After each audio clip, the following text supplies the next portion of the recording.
मुझको पैसे चाहिए थे पार्लर जाने के लिए। रुको, ये पकड़ो। है? ये लो। बस $50? इतना ही इतने बचा है मेरे पास भाई, खाली हूँ मैं, एकदम खाली। पर इतने में तो नेल्स भी नहीं होगा, जाके क्या करूं मैं नहीं जानता। Hey guys, welcome back to our YouTube channel.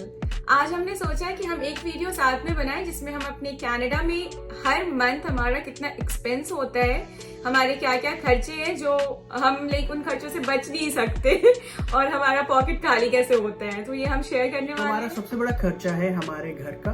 हम इस समय डाउनटाउन टोरंटो में 1 बेडरूम अपार्टमेंट में रहते हैं जिसका हर महीने का रेंट $2100 पड़ता है। हम डाउनटाउन टोरंटो में इसीलिए रहना पसंद करते हैं क्योंकि हम दोनों के ऑफिसेस इसी सिटी में टोरंटो में ही हैं।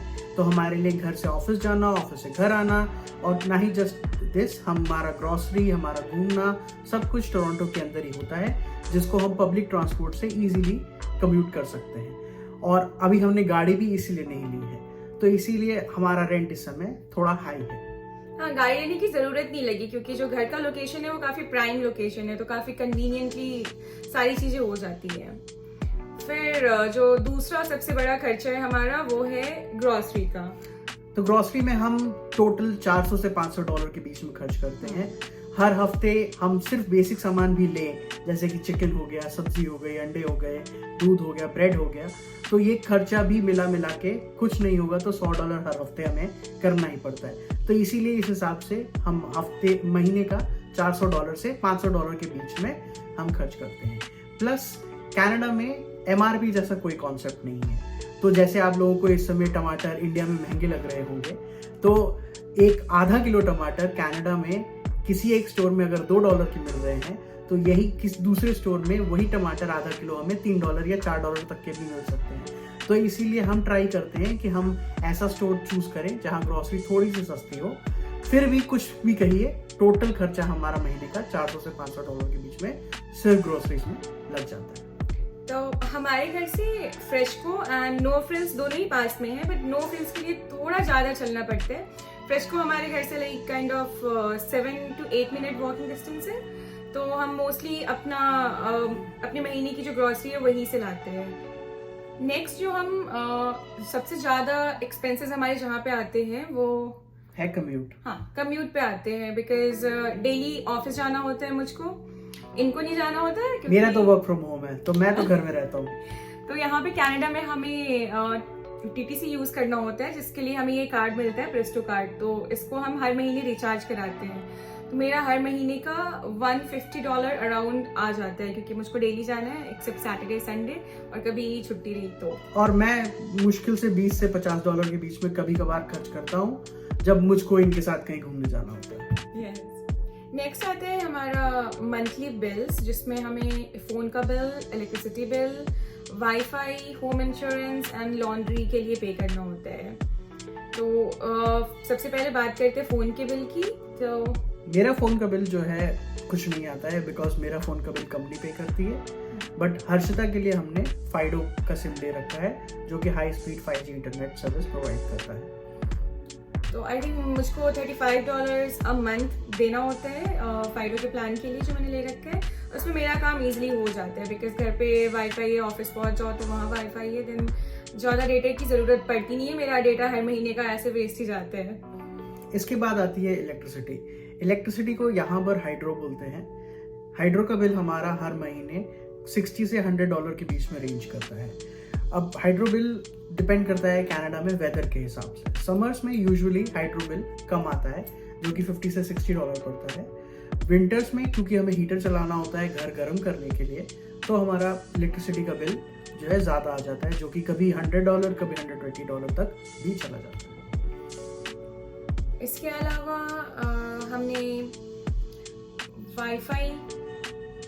वाईफाई का बिल हम पे करते हैं, जो कि हम दोनों को वाईफाई की काफ़ी ज़रूरत पड़ती है। हमें अच्छी स्पीड चाहिए बिकॉज यूट्यूब पे वीडियोस अपलोड करने होते हैं, उसके अलावा मुझे घर पे काम करना होता है। तो we need a good speed. So हमने बिल का प्लान ले रखा है जिसमें हम $90 पर मंथ पे करते हैं।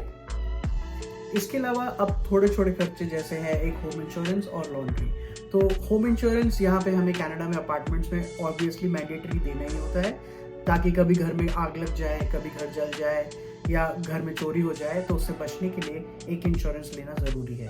तो हमारा होम इंश्योरेंस का कॉस्ट अराउंड $20 होता है। इसके अलावा मंथली लॉन्ड्री जो है हमारे यहाँ एक कार्ड मिलता है जिसमें हम पैसे डालते हैं, तो हम हर महीने $20 से $25 के करीब डालते हैं, जिसमें हमारा मंथली लॉन्ड्री का एक्सपेंस कंप्लीट हो जाता है। इन सब खर्चों के बाद जो कि हर महीने देने ही देने हैं, उसके अलावा हम खुद को एंटरटेन कैसे करते हैं दिन भर, सैटरडे संडे कैसे हमारा जाते हैं, तो हमने सब्सक्रिप्शंस ले रखे हैं। तो जैसे हमने सब्सक्रिप्शन लिया हुआ है नेटफ्लिक्स का, Amazon प्राइम का।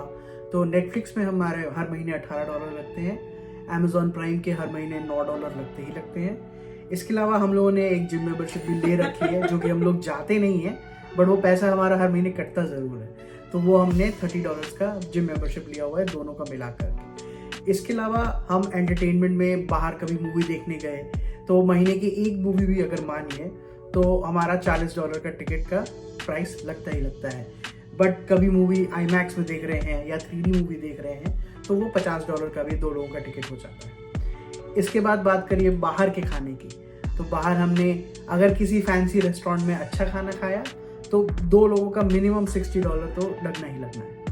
और अगर हमने कहीं फास्ट फूड बाहर खाया या किसी छोटे से रेस्टोरेंट में खाया तो $30 to $40 वो लगना ही लगता है। तो इसीलिए इस एक्सपेंस को करीब $100 से $150 मानिए अगर हम महीने में 2 या 3 बार बाहर खाने गए तो। हम बेसिकली फूड जो बाहर से ऑर्डर करते हैं ये काफ़ी कम करना चाहते हैं, because most of the time हम घर में बना लेते हैं खाना और हम अपने एक्सपेंसेस को भी थोड़ा मिनिमम रखना चाहते हैं। तो इसलिए हम बहुत ज़्यादा बाहर का खाना नहीं खाते, बट हाँ कभी कभी तो मन करते ही बाहर से कुछ ऑर्डर कर लिया, कभी वड़ा पाव खाना हुआ तो घर में बनाना इज नॉट इजी। तो इसके बाद कनाडा में हम 2 बड़े खर्चे और करते हैं, जिसमें सबसे पहला खर्चा है रिटायरमेंट सेविंग्स प्लान। रिटायरमेंट हम इंडिया में करेंगे या हम कनाडा में करेंगे अभी हमने डिसाइड नहीं किया है, बट फिर भी एक थोड़ा सा अमाउंट ज़रूर रखना ज़रूरी है फॉर रिटायरमेंट। सो मैं महीने का $100 हमेशा एक रिटायरमेंट सेविंग्स प्लान में डाल के रखता हूँ। इसके अलावा दूसरी चीज़ जो आती है दैट इज़ लाइफ इंश्योरेंस। तो मैंने कनाडा में एक $80 पर मंथ का लाइफ इंश्योरेंस प्लान भी ले रखा है। आई थिंक हमने सारे खर्चे अभी तक के बता दिए हैं। ओके, एक और खर्चा है जो इनको पता नहीं है, तो एज अ आप आज ऐड कर लीजिएगा। तो हर महीने as a you need to go to the parlour, that is compulsory, you can not deny that. So मेरे महीने का अप्रोक्सीमेटली $30 to $40 पार्लर में देना पड़ता है। आप सोच रहा हूँ मेरे पैसे कहाँ जा रहे हैं। It's not much, like I try to keep it minimum, but हाँ मिनिमम इतना लग जाता है क्या। और आपको भी तो खर्चा आते ही होगा। मैं अपना सिर्फ हेयर कट कराता हूँ और वो भी मैं 2 से 3 महीने में एक बार कभी कराया तो कराया। मेरा हेयर कट $25 का पड़ता है जो मुझको, that is the basic and cheapest haircut that I could get. तो इन सारे एक्सपेंसेस को अगर हम जोड़े तो हमारा महीने का मिनिमम 3500 एक्सपेंस जो है वो मिनिमम एक्सपेंस है जो हमें देना ही होते हैं। इसके अलावा हम 100 और 200 ऐड कर सकते हैं डिपेंडिंग ऑन कि किसी महीने हमने घर का कुछ सामान ले लिया या फिर मैंने कुछ कपड़े ऑर्डर कर लिए, तो इसमें ये एक्स्ट्रा एडेड कॉस्ट में आ जाता है। बट हम ट्राई करते हैं कि हमारा खर्चा $4000 के हमेशा नीचे रहे और मैक्सिमम हम 3500 से 3700 के बीच में हम खर्च करते हैं।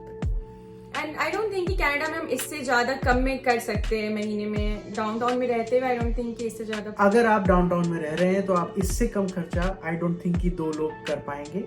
बट हाँ, कुछ लोग जो वेजिटेरियंस हैं जिनका ग्रोसरी का खर्चा में भी थोड़ा कम होता होगा, उनके लिए ये $3000 के करीब पड़ता होगा। बट हाँ, for a family of 2, minimum expense in downtown Toronto you will be spending is around $3500. Yeah, that's right. Hey guys, तो ये हमारा आज का वीडियो था हमारे मंथली एक्सपेंसेस के ऊपर। क्या आप जानना चाहते हैं कि हम अर्न कितना करते हैं हर महीने? तो इसके लिए हमारे नेक्स्ट वीडियो का वेट करें। अगर आपको हमारा वीडियो अच्छा लगा हो तो इसको लाइक ज़रूर करिएगा और हमारे चैनल को प्लीज़ सब्सक्राइब करिए ताकि हम आपके लिए ऐसा ही मोर इंटरेस्टिंग कंटेंट लाते रहें।